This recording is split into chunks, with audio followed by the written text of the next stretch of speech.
क्या आपने कभी ऐसे मंदिर के बारे में सुना है जहाँ भगवान शिव की पूजा अग्नि के रूप में की जाती है? आप सभी का स्वागत है मेरे YouTube चैनल में। आइए चलते हैं अरुणाचल मंदिर, जिसे अन्नामलायर मंदिर के नाम से भी जाना जाता है।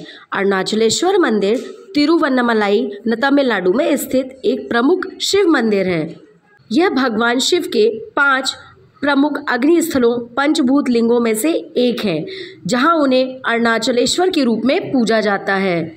यह शिव मंदिर अरुणाचल पर्वत की तलहटी में स्थित है, जिसे स्वयं शिव का रूप माना जाता है।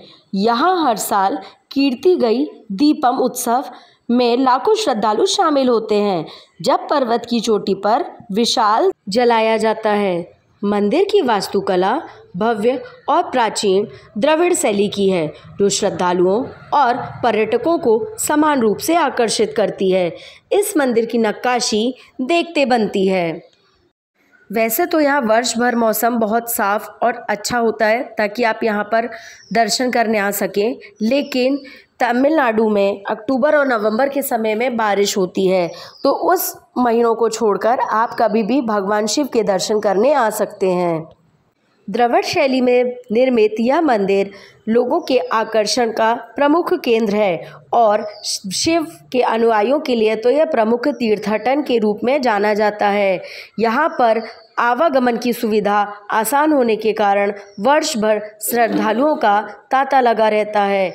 जैसा कि अब सावन आने वाला है, तो यहाँ पर बाबा भोले भंडारी के दर्शन हेतु सभी आएंगे।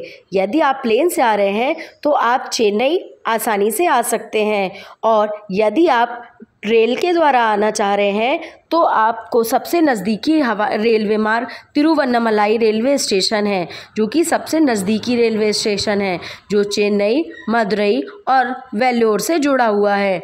और यदि आप सड़क मार्ग से आने की इच्छा रखते हैं तो आप चेन्नई से लगभग 200 किलोमीटर की दूरी पर यह मंदिर स्थित है। आप चेन्नई उतरकर वहां से सीधी बस या टैक्सी की सेवाओं के द्वारा आसानी से भगवान के दर्शन करने आ सकते हैं। यहां रुकने और खाने जैसी समस्या का समाधान आसानी से हो जाता है। आपको 1000 से 1200 रुपये में डीलक्स धर्मशाला, होटल और 100 से 150 रुपये में आपको पर पेट खाना मिल जाएगा। भगवान के मंदिर के पास स्थित क्लॉक रूम में आप अपना सामान व्यवस्थित तरीके से रखकर भगवान शिव के दर्शन करने जा सकते हैं। भगवान शिव के दर्शन करने के बाद आप चाहें तो चेन्नई बीच घूम सकते हैं, या फिर आप लोकल और भी तीर्थ स्थलों के दर्शन कर सकते हैं।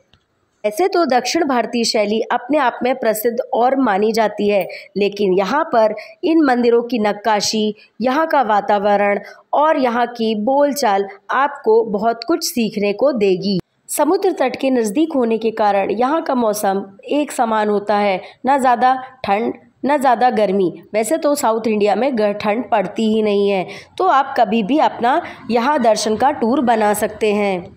इस अरुणाचल पर्वत की रहस्यमयी बात यह है कि ऐसा माना जाता है कि इस पर्वत पर भगवान शिव का साक्षात वास है और भगवान यहाँ पर साक्षात विराजित हुए थे।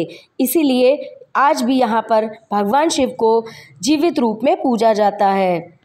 हमारे हिंदू धर्म में भगवान शिव का महत्व सबसे महत्वपूर्ण है, और वे सृष्टि के निर्माता और सृष्टि के प्रलयकर्ता के रूप में भी जाने जाते हैं। जिस प्रकार कैलाश मानसरोवर की आध्यात्मिक महत्वता है, उसी प्रकार दक्षिण भारत में स्थित इस मंदिर की भी अपनी ही एक महत्वपूर्ण श्रद्धा है।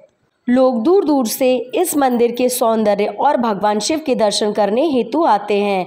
तो आप अपना प्लान कब बना रहे हैं? आप सभी को हमारे वीडियो कैसे लगते हैं कमेंट करके बताइएगा, और यदि हमारे वीडियो अच्छे लगते हैं तो हमसे जुड़े रहिए। मिलते हैं एक दूसरे एपिसोड में, तब तक के लिए नमस्ते।